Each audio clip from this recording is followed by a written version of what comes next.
Le Nouvel Esprit Public, Philippe Meyer, bonjour.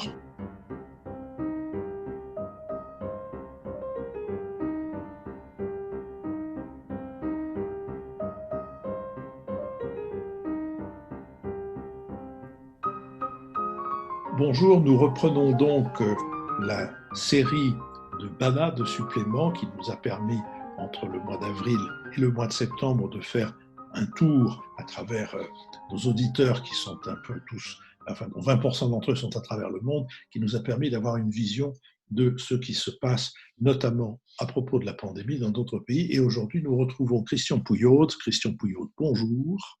Bonjour. Nous vous retrouvons donc au Brésil où, comment ont évolué les choses depuis notre conversation? Eh bien, quand nous étions parlé au mois de juin, on était plutôt, je dirais, au début de la pandémie, avec des nouvelles quand même extrêmement inquiétantes sur l'évolution de la pandémie, ce qui a été confirmé par la suite. Aujourd'hui, le Brésil a malheureusement dû déplorer 150 000 morts, à peu près, ce qui est quand même tout à fait considérable. Et aujourd'hui, on compte pratiquement 5 millions d'infectés. C'est dire que depuis le mois de juin, on a eu… Alors, le Brésil a eu une courbe extrêmement particulière de la pandémie, pas du tout en cloche, mais plutôt un haut plateau, si je puis dire. Pendant plus de 3 mois, on a vécu au rythme journalier de 1000 morts par jour et de 40 000 infectés. C'est quand même tout à fait considérable.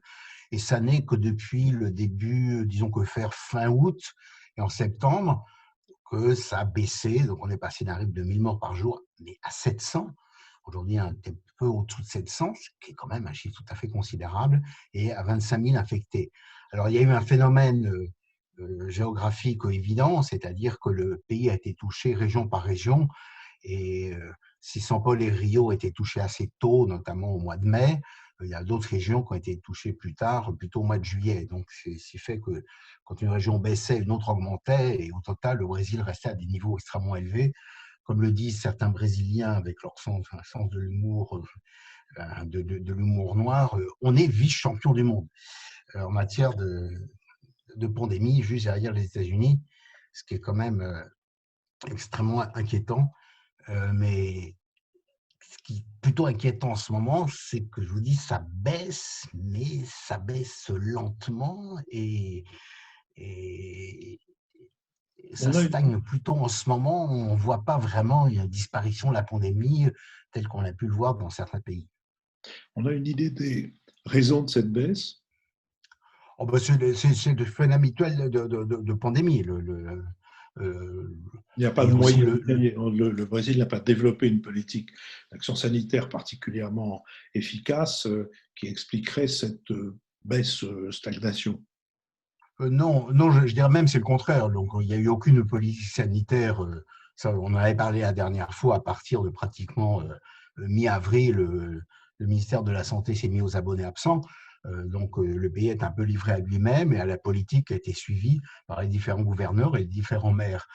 Et alors, pourquoi ça ne baisse pas plus que ça? Il y a aussi le fait que le pays a finalement assez rapidement déconfiné. Je vois ici à Rio, les statistiques baissaient à peine que déjà on décidait de déconfiner la ville dès début juin, et que le déconfinement s'est fait un peu à la brésilienne, c'est-à-dire, il faut dire, dans une assez grande anarchie, et que les gens ont très, très, très peu respecté. Alors, il y a eu un plan de déconfinement de Rio qui arrive un peu maintenant à la fin, mais récemment, ils ont libéré les cinémas, les salles de spectacle, les mariages, un certain nombre de choses comme ça, avec des restrictions et tout. Mais c'est plus ou moins respecté. Je vous donner un exemple que je trouve tout à fait invraisemblable. Les plages, évidemment, c'est un grand sujet à Rio, les plages. Et les plages, on peut se baigner, on peut faire du surf, on peut faire du sport sur la plage, on peut à la limite aussi manger sur la plage, acheter des choses sur la plage, mais on ne peut pas rester assis sur la plage. C'est officiellement interdit. On est utile de vous dire que c'est complètement ridicule et que les plages sont absolument noires de monde parce que assez beaux jours en juillet, août, même si c'est l'hiver. Donc voilà, les choses sont pas tout à fait respectées. Aujourd'hui, il n'y a que 2 tabous qui ne sont pas tout à fait levés. Le foot, les matchs ont repris mais sans spectateurs, et il y a une forte pression pour qu'il y en ait. Et la deuxième chose importante, alors c'est même très important, c'est les écoles. Les écoles n'ont pas repris. et les écoles publiques sont, à mon avis, pas prêtes de reprendre. Alors pourquoi? C'est parce qu'on rentre dans une période électorale. Il y a les élections municipales au mois de prochain, en novembre. Et les maires des grandes villes, dont la plupart se présentent à la réélection, font absolument tout pour essayer de ne fâcher aucun de leurs électeurs potentiels. Et donc, slalom de façon assez démagogique en autorisant les ouvertures et tout. Et sur les écoles, comme la plupart des parents sont plutôt contre, et les professeurs sont assez contre la reprise, donc pour l'instant, il n'y a aucune décision qui est prise sur les écoles. Donc voilà comment on pilote en ce moment à vue cette espèce de situation un peu curieuse, de la fois de déconfinement quand même assez large, et puis quand même d'un maintien de la pandémie à un niveau qui n'est pas tout à fait nul. Vous venez de parler des élections municipales. Est-ce que l'absence de politique gouvernementale suivie pour ce qui est de la lutte contre la pandémie a coûté quelque chose au président Bolsonaro? Non, pas du tout, c'est pas un sujet, c'est clairement pas un sujet. Euh, Peut-être qu'il peut y avoir des réactions vis-à-vis des maires et des gouverneurs, enfin les gouverneurs ne sont pas concernés par les élections municipales, mais pas du tout au niveau de Bolsonaro. Et je dirais même, et j'en avais déjà parlé au mois de juin, où je disais que Bolsonaro elle est plutôt en phase de profiter de la pandémie et de surfer sur la pandémie et de réussir à, à travers la pandémie, d'asseoir et de renforcer son pouvoir politique. Il a totalement réussi. Il a gagné absolument sur toute la ligne. Et donc aujourd'hui, alors déjà, moi, il parle parle très très peu de la pandémie. Pour lui, c'est plus un sujet. La dernière fois que j'en ai parlé, c'est à l'Assemblée des Nations Unies pour dire que le Brésil est un pays absolument leader et exemplaire en matière de lutte contre la pandémie. Quand même, il faut le faire, à peur de rien. Mais sinon, non, Bolsonaro il est revenu à son jeu politique et de renforcement de son pouvoir. Alors, le lien avec la pandémie, oui, est très fort parce que ce qui a un des facteurs essentiels de ce succès de Bolsonaro, c'est l'aide d'urgence qu'a mis en place le gouvernement dès le mois d'avril, donc de 600 reais par mois, pour énormément de monde, tous les emplois informels, les chômeurs, les micro-entreprises, etc., etc. Et donc, qui a été reconduit après, pas encore 2 mois, et qui vient encore d'être reconduit jusqu'à la fin de l'année avec un montant moindre.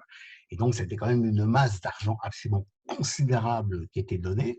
Pratiquement, on estime qu'il y a 60 millions de Brésiliens, 60 millions de Brésiliens quand même, qui ont touché cet argent. Et beaucoup de gens qui ont touché cet argent dans les favelles d'ici ou surtout dans le nord-est, cette somme représentait des montants tout à fait considérables. C'est des sommes que la plupart des gens n'avaient jamais vues de leur vie. Et donc, ça a valu une énorme popularité à Bolsonaro. Et les derniers sondages montrent une approbation de son gouvernement de 40%, un score qu'il n'a jamais eu, et la moitié des Brésiliens trouvent excellente la façon dont le président Bolsonaro gouverne le pays. Donc il a su habilement surfer sur cette aide d'urgence, qui effectivement a eu un effet économique certain, et puis qui lui a permis cette percée politique, parce que le paradoxe incroyable, c'est que il a réussi à conquérir ce qui était en fait le fond de clientèle électorale du PT et de Lula, ce qui est quand même assez fort. Et justement, en face de lui, l'opposition n'a pas trouvé ni la personne, ni les forces nécessaires pour s'organiser. Alors, je dirais qu'elle est plus que jamais absente. Là, il y a une tentative à un moment, euh, c'était vers le mois de juillet, il y a eu des tentatives de faire un front uni contre Bolsonaro, mais ça n'a rien donné. Et Bolsonaro a été extrêmement actif politiquement.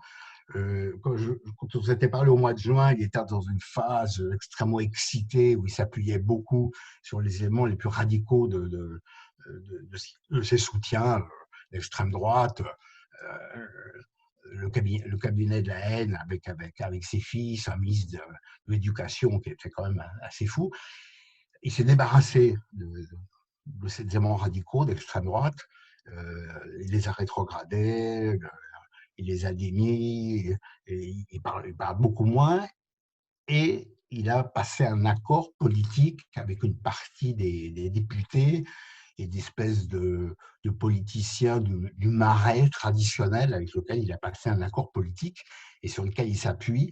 Il a fait la paix avec la Cour suprême, avec lequel les relations étaient extrêmement tendues. Et là, il continue d'avancer. Donc, il a pris en main la police après le licenciement de son ministre de la Justice, Sergio Moro. Il est en train de peu à peu aussi prendre pied contre la justice.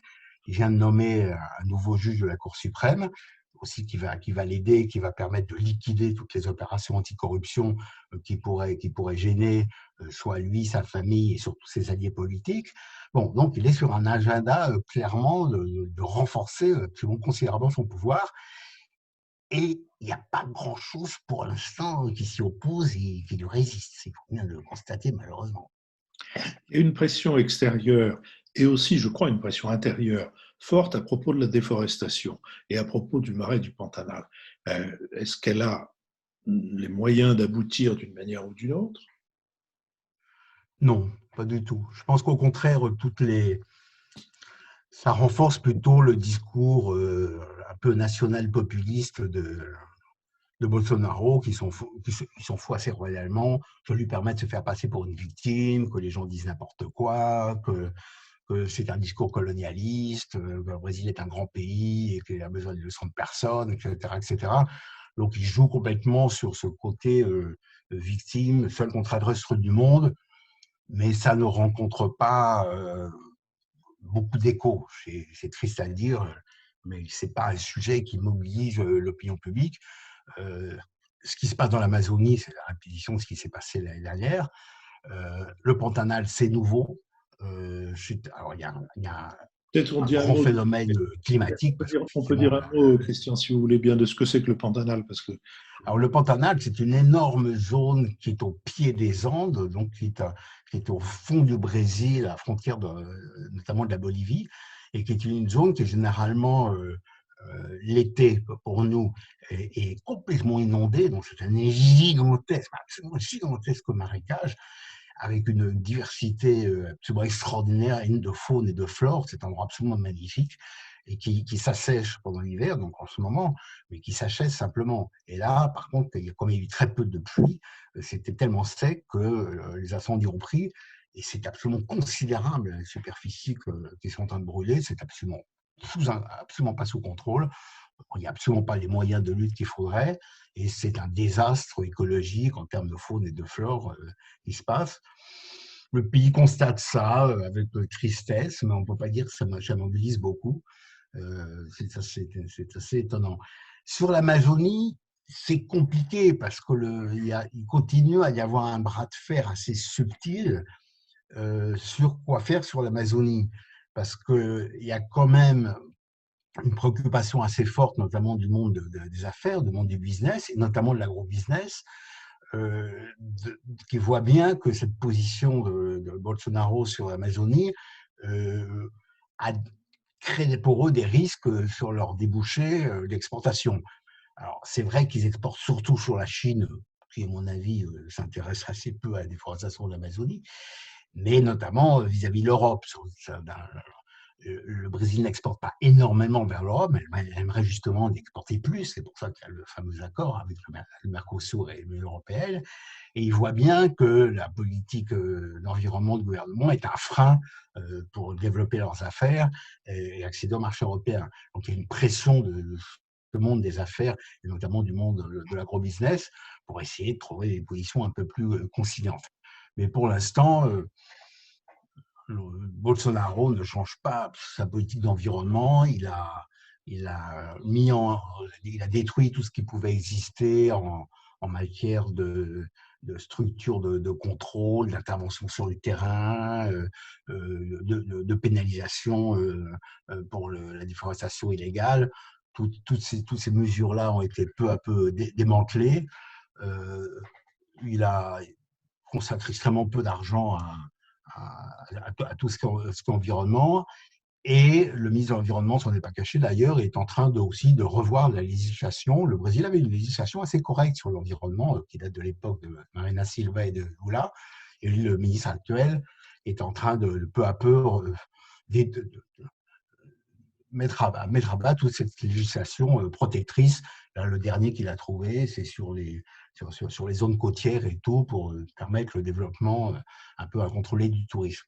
Donc, cette histoire de la Madrid, c'est loin, loin, loin d'être fini. Et, et je dirais qu'il ne s'est pas passé grand-chose depuis l'année dernière. Il y a une grande mobilisation. Bon, Macron est monté au créneau, la presse en a beaucoup parlé, mais après c'est retombé. Cette année, ça a recommencé pareil et on sent qu'il y a beaucoup moins de mobilisation. Mais le sujet reste complètement d'actualité. Christian Pouillot, je vous remercie. Je ne devrais peut-être pas, parce que vous nous donnez surtout des mauvaises nouvelles, mais vous n'en êtes pas responsable. Le messager n'est pas responsable des nouvelles qu'il apporte. Mais merci d'avoir à nouveau fait partager avec nos auditeurs ce que vous voyez au Brésil. Et sans doute, comme jamais 203, nous aurons l'occasion de nous retrouver. Merci, Ah Christian. oui, puis alors j'espère cette fois-ci avec des bonnes nouvelles. Mais vous savez, les Brésiliens sont merveilleux parce que ce sont des gens qui ont un optimisme absolument indéracinable. Alors vous allez me dire, mais alors là-dedans, quelle est leur raison d'optimisme? Ah, bah, ils en ont trouvé, mais évidemment, le vaccin. Le vaccin. Et le vaccin va bientôt arriver. Le Brésil a passé des accords avec avec les laboratoires ont passé des accords avec les Anglais, les Américains, les Russes, les Chinois et tout. Et dans quelques mois, tout le monde aura le vaccin, tout le monde sera sauvé et le Brésil va s'en sortir. C'est la grâce que nous lui souhaitons et que nous vous souhaitons. Et encore une fois, merci. Merci beaucoup.